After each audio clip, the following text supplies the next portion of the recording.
Hello mga mams! Ito nga pala ay ganap pa nung kinabukasan ng birthday ni ate, July Ingat, 25. ingat! Talaga namang Mayroong sagsaga bagyo. na ang lakas ng ulan. Saraduhan natin bintana. May bagyo. Ingat-ingat po mga mams.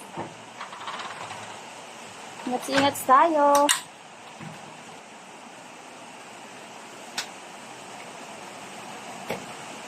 Lakas ng ulan, oh.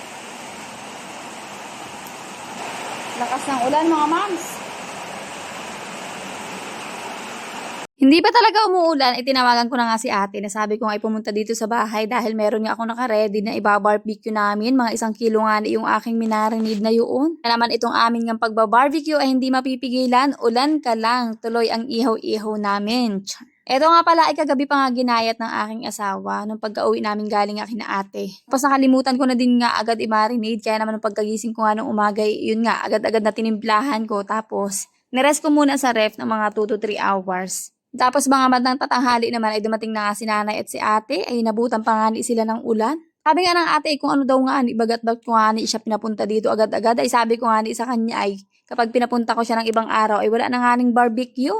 Kaya naman kahit umuulan ay hindi pwedeng hindi matutuloy. Ayun nga at ako'y nag-umpisa na din ngang magtuhog nga nitong barbecue kaya lamang ay hindi nga ni ako marunong at sabing anong kapatid ko ay para daw ngang ahas yung aking tinutuhog. Kaya ayun nga tinulungan na din nga ako ni ate. Talaga namang sobrang galing magtuhog nitong kapatid ko na ito dahil nga doon sa pinagtatrabaho niya dati na karinderya ay siya nga ang taga-timpla ng barbecue doon. Siya na din nagtutuhog. Ito nga pala yung kinikwento ko sa inyo na ate ko na sobrang galing ang magluto. Sa paglilinis ay eksperto nga ako, sa pagluluto naman ay dyan nga natin maaasahan itong aking ate na ito.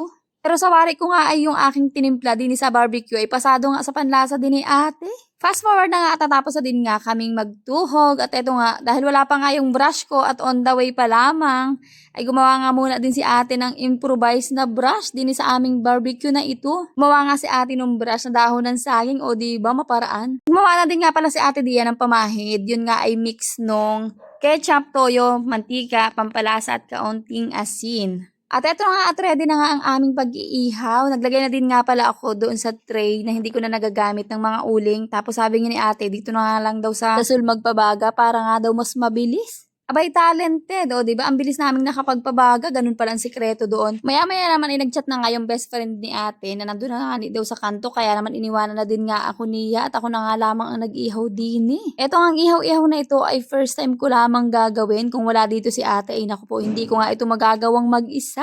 Habang ako ay nag-iihaw diyan ay talaga namang langhap na langhap ko na ang bango at talaga namang tunay na barbecue na ito. Sa totoo niyan ay talaga nang nag-crave din nga ako ng barbecue gawa ng bitin nga yung aming nakain noong nakaraan. So ayun, hindi ko na nga napakita sa inyo kung ano ang itsura ng aking barbecue niluto. Huwag kayong mag-alala, talagang naubos at walang natira kundi steak. Dahil niluluto pa lang ay kinakain na nga ni Kuya Jiro at ni Banining. Meron naman akong natira na kaunti na hindi ko nga natuhog. Tapos ito nga pirinito ko na lamang at pinangulam namin nung gabi.